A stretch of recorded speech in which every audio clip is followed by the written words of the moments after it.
everyone, I'm Niharika, here to help you learn better. Welcome to my channel. और आज हम करने वाले हैं जिसके अंदर कि बच्चों को बहुत ज़्यादा कंफ्यूजन रहती है, जो कि है experiments to show the process of photosynthesis, जो कि आपकी एनसीईआरटी में दिए हुए 10th की। तो आज मैं आपको वो एक्सप्लेन करने वाली हूँ डिटेल में, तो ध्यान से देखिएगा और अच्छे से समझो। चलो आइए शुरू करते हैं। तो सबसे पहले हम बात करेंगे फोटोसिंथेसिस के बारे में। तो फोटोसिंथेसिस हम सबको पता है कि क्या होता है कि लाइट के थ्रू जब ग्रीन प्लांट्स अपना फूड खुद बनाते हैं विद द हेल्प ऑफ 4 चीजें, sunlight, chlorophyll, carbon dioxide and water. ये भी हम सबको पता है। तो आप पहले फोटोसिंथेसिस का फॉर्मूला क्या होता है हम वो लिख लेते हैं। हम फोटोसिंथेसिस को एक केमिकल इक्वेशन में कैसे लिख सकते हैं इजी वे में, तो वो होता है 6CO2 plus 6H2O plus light energy. ये क्या है हमारा कार्बन डाइऑक्साइड के 6 मॉलिक्यूल्स, वाटर के 6 मॉलिक्यूल्स, लाइट एनर्जी जो कि सनलाइट होती है, in the presence of chlorophyll. Chlorophyll की प्रेजेंस में फोटोसिंथेसिस करते हैं।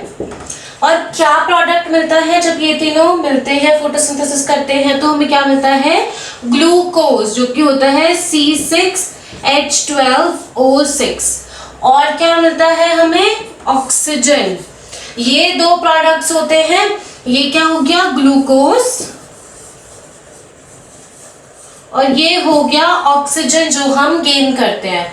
ठीक है, तो ये एक छोटा सा फॉर्मूला है फोटोसिंथेसिस का। ये 6 कार्बन डाइऑक्साइड के मॉलिक्यूल्स, 6 वाटर के मॉलिक्यूल्स और लाइट एनर्जी जो कि सनलाइट से होती है, इन तीनों के प्रेजेंस में क्या बनाते हैं? ग्लूकोज और ऑक्सीजन। तो ग्लूकोज क्या होता है? इनका फूड। जब ये ग्लूकोज कहाँ पर बनता है? मेनली लीव्स में। लीव्स में क्यों बनता है? क्योंकि जो क्लोरोफिल होता है वो सिर्फ लीव्स में ही प्रेजेंट होता है ना। वो लीव्स में प्रेजेंट होता है या किसी किसी प्लांट की स्टेम में भी प्रेजेंट होता है। तो फूड ज्यादातर लीव्स में ही बनता है। लीव्स जब ग्लूकोज बना लेती हैं तो वो उसको पूरे प्लांट में ट्रांसपोर्ट करती हैं, और जो ग्लूकोज बच जाता है, एक्स्ट्रा ग्लूकोज, तो लीव उस ग्लूकोज को एज अ स्टार्च यूज करती हैं। ठीक है, तो ग्लूकोज अपना लीव्स अपना खाना बनाती है in the form of starch. ठीक है, तो ये जो स्टार्च है ये लीव्स में प्रेजेंट है, हमें ये पता लग गया, और ये फूड है लीव का। अब जो स्टार्च और ग्लूकोज होते हैं ना, ये ग्लूकोज और स्टार्च ये दोनों कार्बोहाइड्रेट्स की फॉर्म होते हैं। तो हम मेनली ये कह सकते हैं कि जो प्लांट है वो अपना खाना कार्बोहाइड्रेट की फॉर्म में बनाता है। अब इन एक्सपेरिमेंट्स में हमें बात करनी है इस स्टार्च की। तो ये हो गया था फोटोसिंथेसिस का फॉर्मूला। अब हम देखते हैं कि फोटोसिंथेसिस करने के लिए किन किन चीजों की जरूरत पड़ती है। ठीक है, जो हम सबको ही पता है, पहला होता है सनलाइट, क्लोरोफिल, कार्बन डाइऑक्साइड और वाटर। इन 4 चीजों की जरूरत पड़ती है प्लांट को फोटोसिंथेसिस करने के लिए। अब एक्सपेरिमेंट्स में यही एक्सप्लेन करना है कि हमें इन चारों की जरूरत पड़ती है, ये हम कैसे प्रूव करेंगे। ठीक है, तो पहले हम देखते हैं कि सनलाइट। अब सनलाइट को प्रूव करने के लिए कि सनलाइट जरूरी है फोटोसिंथेसिस के लिए, इसमें हम पहले क्या करेंगे? जो लीव्स में स्टार्च प्रेजेंट है, लीव्स में जो स्टार्च प्रेजेंट है वो ऑलरेडी फूड बना हुआ है ना, इसका लीव में प्रेजेंट है पहले से स्टार्च, और वो प्लांट का फूड ऑलरेडी बना हुआ है। तो हमें लीव को पहले डीस्टार्च करना पड़ेगा। लीव का पहले हमें सारा स्टार्च जो है वो खत्म करना पड़ेगा। और वो कैसे होगा? डीस्टार्च कैसे होगी लीफ? जब हम एक प्लांट को, एक पॉटेड प्लांट होता है जो एक गमले के अंदर उगा हुआ होता है प्लांट। तो अगर हम एक पॉटेड प्लांट को 3 दिन के लिए पूरे अंधेरे कमरे में रख देंगे तो उसके पास सनलाइट नहीं पहुंच पाएगी और वो फोटोसिंथेसिस नहीं कर पाएगा। तो वो जो उसके अंदर ऑलरेडी प्रेजेंट है स्टार्च, खाना जो उसके पास है वो वही खाएगा, क्योंकि वो फर्दर न्यू खाना नहीं बना पा रहा है। तो ये जो प्लांट होता है ये 3 दिन में अपना पूरा खाना खत्म कर लेगा।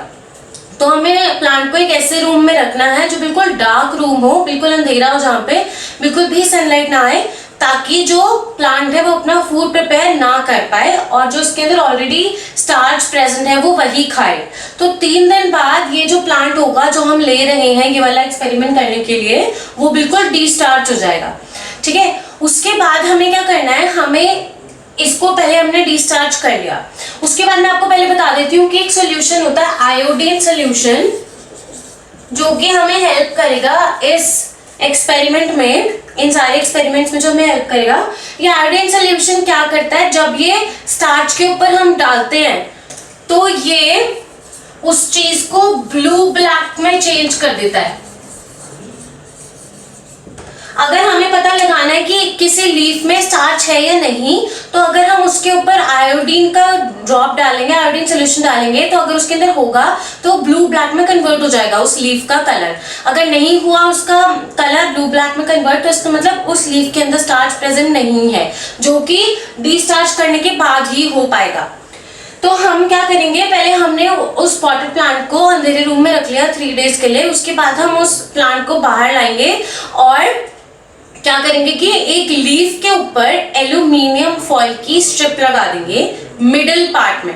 लाइक ये लीफ है तो इसके मिडिल पोर्शन में हम एल्यूमिनियम फॉइल की स्ट्रिप लगा देंगे। ठीक है, जो फॉइल पेपर होता है हमारा, उसकी स्ट्रिप लगा देंगे। हमें आगे और पीछे का खाली रखना है, सिर्फ मिडिल वाले पोर्शन में अच्छे से क्लिप कर देनी है ताकि बिल्कुल भी सनलाइट उसके अंदर ना जा पाए। हमें सिर्फ एक ही लीफ के साथ करना होता है ये। ठीक है, हमने उसके ऊपर एल्यूमिनियम स्ट्रिप लगा दी और उसको हमें सनलाइट के अंदर रख देना है 3 to 4 डेज के लिए पूरे प्लांट को। उसके बाद 3 to 4 डेज के बाद हमें वो वाली लीफ प्लग करनी है जिसपे हमने एल्यूमिनियम फॉइल बिल्कुल अच्छे से क्लिप कर दिया था। वो वाली लीफ हम लेंगे, एल्यूमिनियम फॉइल उतारेंगे और उसको अच्छे से हम पहले वाटर में बॉईल कर लेंगे उस लीफ को। ठीक है, बॉइलिंग वाटर में उसको रखेंगे ताकि उससे क्या होता है कि जो लीफ की जो सेल मेम्ब्रेन है, प्लांट की जो सेल मेम्ब्रेन है, वो थोड़ी सी ब्रेक डाउन हो जाती है ताकि उसके अंदर अच्छे से हम आयोडीन सोल्यूशन डाल सके, तो वो अंदर चला जाए अच्छे से आयोडीन सोल्यूशन। ठीक है, तो हम उसको पहले थोड़ा सा ब्रेक डाउन कर लेंगे बॉइलिंग वाटर में डाल के लीफ को। अब हमें क्या करना है कि जो क्लोरोफिल है ना उसके अंदर का, वो हमें निकालना होता है, क्योंकि क्लोरोफिल ग्रीन कलर का पिगमेंट होता है और वो बड़ी प्रॉब्लम देता है हमें इस एक्सपेरिमेंट में। वो बहुत ज्यादा क्योंकि वो कलर चेंज नहीं करने देता। मतलब अगर उसका कलर चेंज होगा तो उसके अंदर प्रॉब्लम आएगी, वो हमें ढंग से कलर पता नहीं लग पाएगा, ब्लू ब्लैक नहीं पता लग पाएगा, क्योंकि उसके अंदर ग्रीन कलर ऑलरेडी प्रेजेंट है। ठीक है, तो हमें उसका क्लोरोफिल निकालना। हम क्लोरोफिल कैसे निकालेंगे, अल्कोहल में, उसको बॉइलिंग अल्कोहल में डाल। अल्कोहल को डायरेक्ट फ्लेम पे नहीं रख सकते क्योंकि वो बहुत जल्दी फायर कैच कर लेती है। तो हम क्या करेंगे, हम वाटर बाथ में रखते हैं उसको। वाटर बाथ क्या होता है, जो एक बड़ा सा बीकर लेते हैं जिसके अंदर की हम पानी रखते हैं बॉईल करने, और उसके ऊपर छोटा बीकर लेते हैं, क्लच से पकड़ के उसके ऊपर रखते हैं, उसके अंदर रखते हैं बॉइलिंग वाटर के अंदर, जिसके अंदर की हम अल्कोहल रखेंगे छोटे वाले बीकर के अंदर। तो जैसे जैसे बड़े वाले बीकर में पानी बॉईल होता रहेगा वैसे वैसे वो अल्कोहल के बीकर तक पहुंचेगा और अल्कोहल भी थोड़ी देर बाद गर्म होने लग जाएगी। ठीक है, जब अल्कोहल पूरी बॉईल होने लग जाएगी हम उसके अंदर अपनी लीफ डालेंगे और हम थोड़ी देर बाद देखेंगे कि जो अल्कोहल है वो ग्रीनिश में कन्वर्ट हो गई है और जो लीफ है वो बिल्कुल पेल हो जाएगी, उसका कलर चला जाएगा ग्रीन कलर। ठीक है, तो हमें मतलब कि उसके अंदर से सारा क्लोरोफिल निकल चुका है और वो अल्कोहल में जा चुका है। तो हम उस लीफ को बाहर निकालेंगे और हम उसको थोड़ा सा दोबारा से हॉट वाटर से वॉश कर देंगे ताकि अगर कोई क्लोरोफिल उसके ऊपर लगा हो तो वो हट जाए।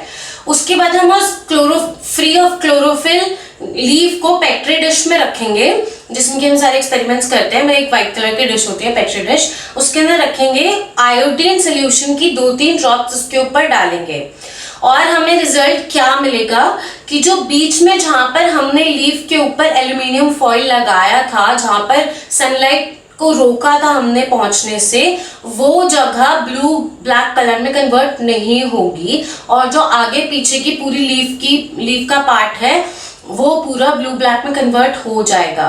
इससे हमें क्या पता लगता है कि जो एल्यूमिनियम फॉइल जहां पर हमने लगाया था वहां पर स्टार्च प्रेजेंट नहीं है, बाकी पूरी लीफ के अंदर प्रेजेंट है। तो क्योंकि उसके पास सनलाइट नहीं पहुंच पाई तो वो फोटोसिंथेसिस नहीं कर पाया और अपना फूड स्टार्च नहीं बना पाया उतना पोर्शन। बाकी पूरी लीफ के पास सनलाइट पहुंची और उसने अपना खाना बना लिया in the form of starch. ठीक है, तो hence prove that sunlight is important for the process of photosynthesis. खाना बनाने के लिए लीव्स को सनलाइट चाहिए ही चाहिए। ठीक है, तो ये बात हो गई सनलाइट की। अब हम सेकंड टॉपिक पे आते हैं, क्लोरोफिल पे।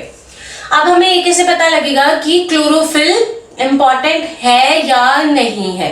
ठीक है, तो हम इसमें क्या करेंगे, हम वैसे ही एक प्लांट लेंगे। अच्छा, अब मैं आपको एक बात बताती हूँ कि जो प्लांट्स होते हैं, कुछ प्लांट्स ऐसे होते हैं जो पूरे ग्रीन नहीं होते, जो थोड़े थोड़े कॉर्नर से व्हाइट होते हैं या कुछ कुछ जगह से व्हाइट होते हैं और कुछ कुछ जगह से ग्रीन होते हैं, तो उनको बोलते हैं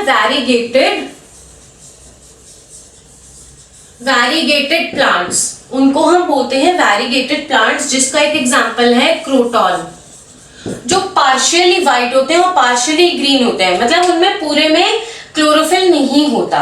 ठीक है, तो हम ये वाला प्लांट यूज करेंगे क्लोरोफिल वाले एक्सपेरिमेंट के लिए। ठीक है, तो हमने क्रोटॉन प्लांट लिया और उसके लीफ के साथ हमने सेम प्रोसेस किया। हमने उस प्लांट को पहले डार्क रूम में रख दिया 3 डेज के लिए, ताकि वो डिस्टार्च हो जाए अच्छे से, जितना भी उसके पास स्टार्च है वो सारा यूज कर ले अपने खाने के लिए। उसके बाद क्या करेंगे, हम इस प्लांट को डिस्चार्ज करने के बाद इसको हम दोबारा से सनलाइट में रख देंगे 3 to 4 डेज के लिए। जब हम इसको सनलाइट में रखेंगे, हम क्यों रख रहे हैं इसको सनलाइट में, ये देखने के लिए कि क्लोरोफिल इंपॉर्टेंट है या नहीं, क्योंकि उस लीफ में ऑलरेडी कहीं कहीं पे क्लोरोफिल नहीं है, जो कि हमें पता है क्योंकि वो व्हाइट कलर की है वहां से। ठीक है, तो हम 3 to 4 डेज तक उसको सनलाइट में रखेंगे फोटोसिंथेसिस करवाने के लिए। उसके बाद उसी तरीके से हम एक लीफ प्लग करेंगे उसकी, और उसको हम बॉईल कर लेंगे वाटर में। उसके बाद हम उसको अल्कोहल में बॉईल करके उसका सारा क्लोरोफिल निकाल देंगे। ठीक है, बॉइलिंग वाटर वैसे ही करना है, वाटर बाथ में रखना है अल्कोहल का बीकर, जब तक अल्कोहल गर्म होगी उसके बाद हमें उसके अंदर लीफ डालनी है। ठीक है, जब वो लीफ अच्छे से उसका क्लोरोफिल निकल जाए, उसको हॉट वाटर से धोना है। उसके बाद उसको पेट्री डिश में रख के वैसे उसी तरीके से 2-3 ड्रॉप उसके ऊपर आयोडीन के डालने हैं, आयोडीन सोल्यूशन के। तो उसके क्या होगा, जो पोर्शन पहले से व्हाइट था लीफ का, वो ब्लू ब्लैक कलर में कन्वर्ट नहीं होगा, और जो पोर्शन पहले ग्रीन था लीफ का, वो ब्लू ब्लैक में कन्वर्ट हो जाएगा। तो ये हमें बहुत इजीली पता लग जाता है, क्योंकि ये जो लीफ होती है ना, ये ज्यादातर बाहर से व्हाइट होती है और अंदर से ग्रीन होती है। तो आपको पहले ध्यान से देखना है कि कहाँ से व्हाइट है। अगर वो सिर्फ बाहर से व्हाइट है तो आपको बहुत इजीली पता लग जाएगा बाद में कि हाँ, यहाँ पे क्लोरोफिल नहीं था पहले, ठीक है, व्हाइट थी ये यहाँ से। तो आपको ये नोट करना है पहले। ठीक है, उसके बाद क्या करना है हमें, कि हमें पता लग गया है कि ये वाला पोर्शन ब्लू ब्लैक में कन्वर्ट हो गया है, तो मतलब यहाँ पर स्टार्च बना है with the process of photosynthesis and in the presence of chlorophyll. क्योंकि यहाँ पे क्लोरोफिल प्रेजेंट था, इसलिए यहाँ पर स्टार्च बना। क्योंकि हम उसको सनलाइट भी दे रहे हैं, कार्बन डाइऑक्साइड भी दे रहे हैं, वाटर भी दे रहे हैं, बस क्या नहीं था इसके पास, क्लोरोफिल। इसीलिए ये ब्लू ब्लैक में कन्वर्ट नहीं हुआ, क्योंकि इसके पास क्लोरोफिल नहीं था और ये स्टार्च नहीं बना पाया with the process of photosynthesis. ठीक है, तो अब ये भी प्रूफ हो गया कि हमें क्लोरोफिल भी जरूरी है फोटोसिंथेसिस के लिए प्लांट्स के।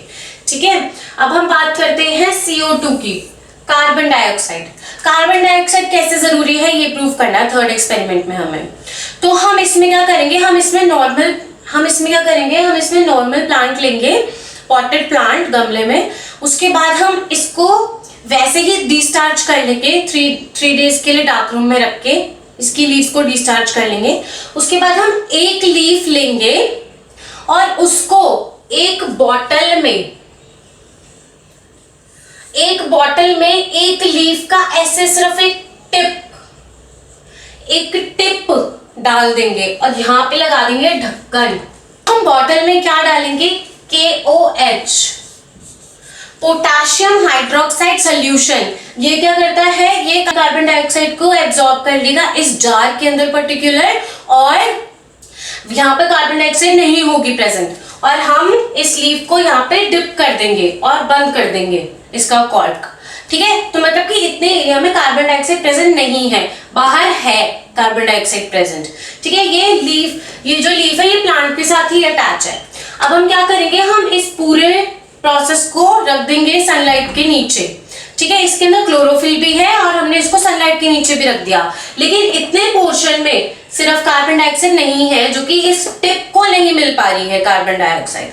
ठीक है, तो अब क्या होगा, हम 3 to 4 डेज तक इसको सनलाइट में रखेंगे। उसके बाद हम 3 to 4 डेज बाद कॉर्क खोलेंगे, इसको निकालेंगे और हम इसको ऐसे ही वॉश करके हॉट वाटर में और उसके बाद अल्कोहल में से इसका सारा क्लोरोफिल निकाल देंगे। वैसे ही सेम प्रोसेस है जो हमने दोनों एक्सपेरिमेंट में किया था। और उसके बाद हम क्या करेंगे, इसको पूरा क्लोरोफिल निकालने के बाद इसको पेट्री डिश में रखेंगे, इसके ऊपर आयोडीन सोल्यूशन डालेंगे। तो हमें क्या देखने के लिए मिलेगा कि जो टिप है वो स्टार्च नहीं बना पाएगा क्योंकि उसके पास नहीं था कार्बन डाइऑक्साइड।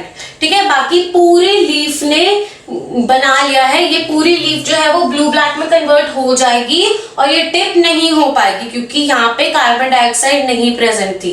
ठीक है, आप अभी फ्री हो तो आप अपने घर में भी ये तीनों एक्सपेरिमेंट्स करके देख सकते हो, बहुत ईजी है। ठीक है, तो ये हो गई कार्बन डाइऑक्साइड की बात। तो हमें पता लग चुका है कि ये तीनों चीजें जरूरी है। कर लेते हैं वाटर के बारे में भी। तो वाटर एक रॉ मटेरियल है, कार्बन डाइऑक्साइड और वाटर एक रॉ मटेरियल है जो कि प्लांट यूज करता है in the process of photosynthesis. तो ये जो पहले कार्बन डाइऑक्साइड है ये कैसे लेता है, through their tiny pores called stomata. Plants के अंदर बेसिकली लीव्स के अंदर बहुत छोटे छोटे पोर्स होते हैं जो कि ऐसे होते हैं, बीन शेप के होते हैं थोड़े थोड़े, और उनके आसपास ना 2 गार्ड सेल्स होते हैं लाइक दिस। ठीक है, ये होता है स्टोमेटा। तो क्या होता है कि ये ओपन और क्लोज होते हैं। तो जब पानी आता है तो ये गार्ड सेल्स जो है वो ये गार्ड सेल्स होते हैं, तो ये जो गार्ड सेल्स हैं ये स्वेल हो जाते हैं और ये ओपन हो जाते हैं और कार्बन डाइऑक्साइड इनके अंदर चली जाती है। ठीक है, और जब पानी इनके अंदर से बाहर निकल जाता है तो ये श्रिंक हो जाते हैं और फिर कार्बन डाइऑक्साइड नहीं जा पाती। लाइक हम ब्रीथ करते हैं ना, तो वैसे ये ऐसे ऐसे करते हैं, स्वेल और श्रिंक होते हैं। ठीक है, तो ये क्या करते हैं, गार्ड सेल्स के थ्रू अपना कार्बन डाइऑक्साइड गेन करते हैं और ऐसे ही ऑक्सीजन को भी बाहर छोड़ते हैं। ठीक है, अब वो वाटर कैसे ऑब्टेन करता है plant, with the help of roots and soils. तो वाटर कहाँ पे प्रेजेंट होता है, सॉइल के अंदर। ये हम सबको पता है, हम सॉइल के अंदर तो पानी डालते हैं ना, हम उनकी जड़ों में तो पानी डालते हैं ना, पूरे प्लांट को तो नहीं नहलाते। तो वाटर कहाँ पे प्रेजेंट होता है, सॉइल के अंदर। और ये कैसे लेते हैं, थ्रू रूट्स के थ्रू लेते हैं with the process of osmosis. Osmosis क्या होता है, osmosis is a process of passing of a liquid gradually, ठीक है, किसी भी मेम्ब्रेन के थ्रू। ठीक है, लाइक सॉइल और रूट्स के बीच में एक मेम्ब्रेन होती है ना, रूट्स की मेम्ब्रेन, ये सॉइल है और ये रूट है, तो ये एक मेम्ब्रेन है ना यहाँ पे। तो जब वाटर यहाँ से अंदर जाएगा तो ये मेम्ब्रेन के थ्रू ही तो जा रहा है, तो हम इसको बोलते हैं ऑस्मोसिस। ठीक है, passing of a liquid through a membrane. ठीक है, तो उसको बोलते हैं प्रोसेस ऑफ ऑस्मोसिस। तो ऑस्मोसिस के थ्रू जो पानी है वो सॉइल से रूट से ऊपर जाता है, किन सेल्स की मदद से, जाइलम सेल्स होते हैं, जाइलम वेसल्स होती हैं प्लांट्स के अंदर जो कि वाटर को ट्रांसपोर्ट करती हैं सॉइल से रूट्स के थ्रू पूरे प्लांट में ऊपर की तरफ। ठीक है, तो वो वेसल्स कौन सी होती हैं, जाइलम वेसल्स। इनके बारे में हम डिटेल में भी पढ़ेंगे आगे ट्रांसपोर्ट में।